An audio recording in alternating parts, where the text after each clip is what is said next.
Welcome to When One Thing Leads to Another, a podcast that takes you freewheeling down the great internet rabbit hole of trivia. Each week we pick a starting point, and then who knows where all the twists, turns and tangents will take us. But we'll be sure to unearth a treasure trove of frivolous facts that will be as fascinating as they are, well, useless. When One Thing Leads to Another is produced and presented by us, Helen and Bill Rich. Our theme music is by Justin Mitchell. This is episode 3. Vincent. Now, we went for a nice walk around Herne Bay, didn't we, last week? We did. And we popped into a charity shop, did we not? We did. I was lured in there because in the window there was a coffee table book called The Complete Paintings of Van Gogh. It's huge. It's huge, it's heavy, and I got it for £5. I know, that was amazing. Really good find. A really good find. Anyway, I've been thumbing through it, and I found out something that I don't think I previously knew about dear old Vincent. Well, you do surprise me. And that is that he once lived in Brixton, South London, of all places. Yeah. You sound like you knew that. Did I know that? It feels familiar to me, but I don't know. Anyway, he lived in Brixton, and he lodged at number 87 Hackford Road. Right. For a year between 1873 and 1874, while he worked at an art gallery in Covent Garden. Now, the 3-storey terraced house still exists to this day and was actually bought in 2012 by someone called Jean Wang and Amy Childs. Amy Childs? Not the Amy, Amy. Isn't there an Amy Childs from The Only Way is Essex? Yeah, that name does ring some sort of bell. Surely it's not her. I'm going to say that it's not. This was, they bought the house in 2012 for £565,000. And that's not bad, actually, is it? 3-storey house. Yeah, this was in 2012. I bet it's worth a damn sight more than that now. But Jean Wang quipped at the time that he couldn't afford a Van Gogh painting, so he bought his house instead. Oh, very good, Jean. Yeah. Do you know what my favourite Van Gogh painting is? Is it Starry, Starry Night? But I don't think it's called... Is it called Starry, Starry Night? Night? The Starry Night? I think it's just Starry Night, isn't Starry it? Night. I'll keep that in because that makes you look stupid. Anyway, yes, it is Starry Night. A little bit, may I say, a little bit predictable. I know, but I like it. But anyway, so I was just Googling that, and I've got 2 things to tell you that I thought was interesting. Well, far away then. So obviously you know the Don McLean song. Of course. Vincent. Yes. He was working in a school, playing his guitar in classrooms, and he was sitting on the veranda one morning reading a biography of Van Gogh, much like you. Yeah. And suddenly he knew he had to write a song arguing that he wasn't crazy. He actually had an illness, and to Don McLean that made it different in his mind to the garden variety of crazy, because he was rejected by a woman, as was commonly thought. So he sat down with a print of Starry Night and he wrote the lyrics out on a paper bag. On a paper bag? On a paper bag, and in July 2020, the original handwritten lyrics went up for sale for 1.5 million. Wow. That's pretty interesting. The other interesting thing for me is that song, Vincent, was a particular favourite of the rapper and actor Tupac Shakur. Go on. And was played to him in the University Medical Center of Southern Nevada, the hospital where he was admitted just before he died of gunshot wounds from a drive-by shooting. That's interesting, isn't it? That is very interesting. So Tupac had Vincent played to him just before he died. Just as he was just slipping off the mortal coil. Yeah. Oh, well, there you go. Well, I certainly didn't know that about our Vincenze. Yeah, so I've slightly digressed there, but you carry on. Well, thank you very much. Do you know that Vincent painted almost 900 paintings? Wow. Yeah, wow. But how about in 10 years? Which, according to my quick maths, is just shy of 2 paintings per week. Okay. But that doesn't include his works on paper. So if you include those, then that means that he made a piece of art every 36 hours. Yeah, well, I can believe it. He was quite prolific, wasn't he? So prolific is what he was, and he only sold 1 painting while he was alive. Yeah, that's very sad that he never got to see his success. Yes. Well, it's often the way, isn't it? It is often the way. Anyway, that painting that was sold while he was alive was called The Red Vineyard, and it sold for 400 francs 7 months before he died. Okay. Now, I was trying to work out and you know I'm not the world's greatest mathematician. That's an understatement. What 400 francs then would be equivalent to now? So I did some workings out, and in 1890, which is when the painting was sold, 1 franc would have bought you, apparently, 0.29 grams of gold, which is the equivalent of 9.7 grams of gold in 2015. That's as close as I could get, right? Okay. Now that comes to about 13,500 euros, which actually seems like a pretty nice little earner. Right. 13.5 grand, because, you know, Vincent is famous for being the poor, destitute artist, you know, died in poverty. But I thought, you know, I thought 13,500 euros, that's not too bad.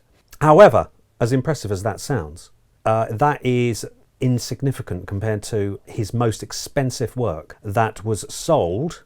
And do you know what that was? Well, I remember Sunflowers was sold for millions, wasn't it? And that's probably been surpassed, hasn't it? I think so. Well, in 1990, the portrait of Dr. Gachet, right? Apologies if I've got the pronunciation wrong there, sold for $82.5 million US. And that is equivalent to 163.4 million US dollars today. Oh, okay. And at the time, it was the most expensive painting ever sold. That was bought by a bloke called Ryo Sato, who was a wealthy Japanese businessman.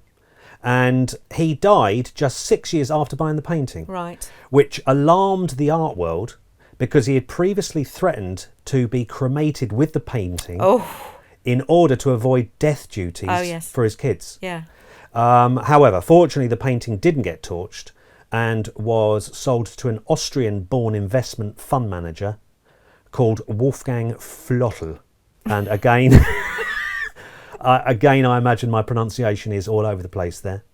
However, Flottel, he hit the skids financially, and so he sold the painting to someone who remains to this day a mystery. Right. And other than the mystery owner, no one knows where the painting is. Oh, wow. Which is a real blinking shame, isn't it, when these paintings get snapped up and then no one sees them ever again, sort of thing. Aha, this is interesting. Do you know what the most expensive painting ever sold is? That is a good questione. No, I don't. It is Leonardo da Vinci's Salvator Mundi. Beautiful pronunciation. Thank you. And that was sold for over 450 million US dollars in 2017. Flipping heck. Yeah, and it was sold by a Russian oligarch to the Minister of Culture in Saudi Arabia. And it adorns the walls of the Louvre, but not in Paris, the one in Abu Dhabi. Oh, okay. Well, at least people can go and see it rather than it being hidden away in someone's private residence. Absolutely. But 450 million US dollars, that's a lot of money. Now, rewinding a little bit, we were talking about how old Vincent there lived in Brixton. Yes. And so I thought I'd have a little explore as to other people who have lived and been born in Brixton. David Bowie was born there. Well, of course. I think we sort of knew that. I think, isn't Sharon Osbourne from Brixton? I think she is. Might well be the case. But I also found out that Mick Jones and Paul Simonon from The Clash. Yeah. Another surprising resident of Brixton was the former British Prime Minister John Major. Oh. And another resident of Brixton, Clive Dunn. Don't panic! Don't panic! Who most famously played Corporal Jones in Dad's Army. He was born in Brixton. Dad's Army. Oh yeah, Dad's Army. I've got an interesting fact about Dad's Army. So have I. You go first. Arthur Lowe, who was cast as Captain Mannering, was concerned that the show might be a bit too lowbrow. Lowbrow? Yeah, and include cheap jokes. And so he insisted, apparently, on having a clause written into his contract that stated he would never appear on screen without his trousers.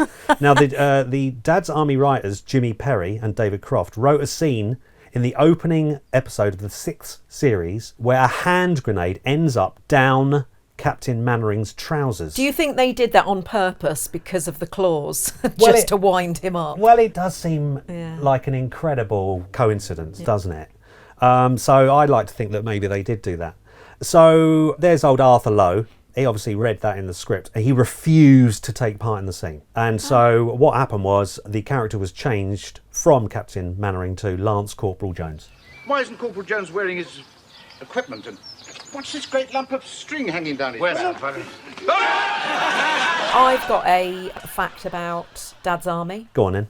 Pike. You stupid bull. Ian Lavender, That's him. the guy that played... He's the only surviving member, isn't he, or something? Oh, well, probably, yeah. Go He on. has a famous cousin. A famous I think cousin. it's just by marriage. Right, okay, well. And you would never, in all your days, guess who his cousin by marriage is. Therefore, I won't start guessing. Christina Aguilera. Christina Aguilera Yeah, is apparently. Ian Lavender's what, cousin? Cousin by marriage, I think it is, yeah. Oh, wow, that is absolute gold. That's good, isn't it? Clive Dunn, famous born and bred Brixton, who played the part of Corporal Jones, was a staunch socialist, apparently, Yeah. and didn't get on particularly well with equally staunch conservative Arthur Lowe. Oh. And Clive Dunn was the cousin of Gretchen Franklin.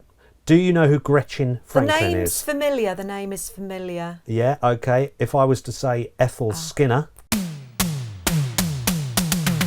Of course, Ethel. Yeah. He was cousins with Ethel. He was a cousin of Ethel Skinner in EastEnders. And so I started to go down a rabbit hole of EastEnder-based facts. Yes. And I have discovered that Ethel's dog Willie, Little Willie, yes. Little Willie, previously starred in Swallows and Amazons, Aw. apparently. And poor old Willie was actually written out of EastEnders by being put down in 1992. And amazingly, poor old Willie died for real just 2 weeks and 2 days after he was written out. Well, they must have known he was on his way out. So rest in peace, dear old Willie there. Willie, little Willie. Okay, so I was Googling Clive Dunn, who, of course, had a hit song called Grandad in 1971. That's the year of my birth. It reached number one, of course. I Of remember course it it did. well. Did you know that Rick Wakeman played the keyboard on that? And the song was co-written... Go on. And this is a link back to a previous episode of When One Thing Leads to Another. Go on. The song was co-written by Herbie Flowers, Herbie the Flowers. bass player behind Lou Reed's Walk on the Wild Side. You're kidding. And so then that took me to Herbie's website, where he says he received a lot of stick for writing Grandad, but he received an Ivor Novello Award for it. And apparently he played bass on ABBA's live performance of Waterloo at the Eurovision Song Contest in 1974. Blimey. Yeah. Herbie Flowers is turning out to be one of the most interesting dudes that we've ever come across. Oh, rewinding actually back to Dad's Army again, if you don't mind. Yeah. John Le Mesurier. Yeah. No, I've said that wrong, haven't I never know how to say it. John- Le Mesurier? Oh, that's good. That sounds good. does that John sound Le Mesurier, who played the role of Sergeant Wilson in Dad's Army. Now, this surprised me. Used to smoke marijuana, Awfully nice. but claimed he didn't much care for it and only used it when he was abstaining from alcohol. Yes, because he was quite a big drinker, wasn't he? He was more than a big drinker. Apparently, he became an alcoholic. So he'd have a little puff, old Wilson there. And he died in November 1983 after suffering a hemorrhage. And his final words purportedly were in classic Wilson from Dad's Army style, "It's all been rather lovely," which, if true, is rather nice. That is rather lovely. Did you know that Dad's Army was the inspiration behind Ben Elton's The Thin Blue Line? No, I didn't realise that was actually... Did you ever watch The Thin Blue Line? I think I might have watched a tiny little bit of it and didn't much care for it. And I don't think it was terribly popular, was it? No, it wasn't. I quite liked it. But another family interesting fact, Ben Elton Yeah. is third cousins with somebody famous. I'm flipping out here. Are we stretching this a bit? Third cousins. I'm probably third cousins with Ben Elton. Go on, who's he third cousins with? Olivia Newton-John. Yeah, Nice. That's pretty good. That is pretty good. Anyway, so there wasn't a huge amount to say about the Thin Blue Line, so I went off on a slight tangent, but I did discover... That's what this show is all about. Yes. In one of the episodes of the Thin Blue Line, there was a little-known Alexander Armstrong played an arrested man. Oh. And that was one of his first TV roles. Oh, yeah. Him off of Pointless. Him off of Pointless. And I then went off on a little tangent of Alexander Armstrong, which took me to Danger Mouse. Ah. Because, of course, he voiced Danger Mouse in the reboot I was going to say. 2015. Yeah, because who did it was David Jason in the David original. Jason. Yeah. It's brilliant. That was one of my favourite shows. Right, I've got a question for you. Go on. So you obviously, if it was one of your favourite shows, you'll remember it really well. So Danger Mouse and Penfold. Yeah, of course. What kind of animal was Penfold? Okay, well, Penfold was played by Terry Scott. Well, of course. That wasn't the question, though. I think he was a mole. Yeah, lots of people think he was a mole. Oh, was he not a mole? He wasn't a mole, he was a hamster. He was a hamster? Yes. Yeah. Penfold was a hamster? He was a hamster, yes. Well, I exactly. tell you what, he fooled me. I know, I think it's because of the glasses. Yeah. And made him look like he had little eyes when he took his glasses off, perhaps, and that's why people thought he was a mole, but he was a hamster. I'm going to have a little Google image search for Penfold too, because Oh, well, I did. I had to have a look because I thought, hamster? Hamster, come on. Yeah. But would you agree he does look quite hamster-esque, or do you think he looks more like a mole? Oh, you're not sure. Well, he looked. To be honest, he looks like neither, really. Anyway, Danger Mouse in Sweden is called Dundermouse, which means thunder mouse. Thought that was interesting. It very almost is. I thought this was quite funny. The show was quite expensive to make, sometimes needing 2,000 drawings. Right. So certain scenes were set in the North Pole or in the dark. i.e. totally black with only eyeballs visible. Yeah. Or in Danger Mouse's case, simply one eyeball. Yes, of course. And that was as a cost-cutting measure. Oh, that's good. And Danger Mouse was nominated for 11 BAFTAs during its run, but it didn't win any. Oh, it was blooming robbed then. Do you know who did the theme music for Danger Mouse? Can I?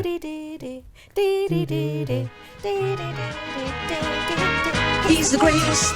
He's fantastic. Wherever there is danger, he'll be there. Who did it? He's the Mike Harding.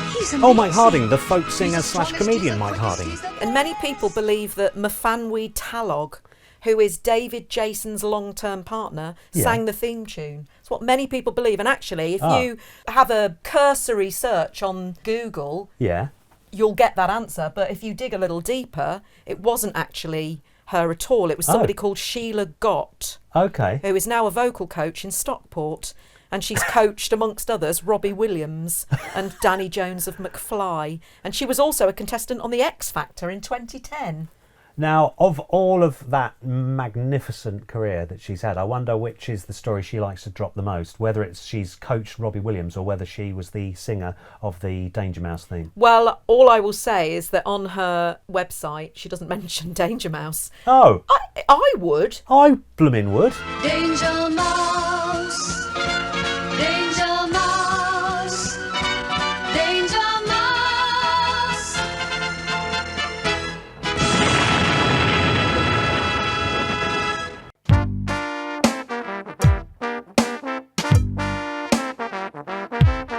Thank you for listening to When One Thing Leads to Another, a podcast produced and presented by us, Helen and Bill Rich.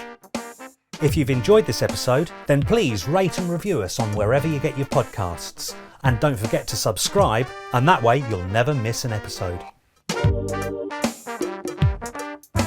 We'd also love to hear from you, especially if we've got any of our information wrong, or you have some more fascinating facts about something we've talked about, or you could even suggest a subject for our starting point.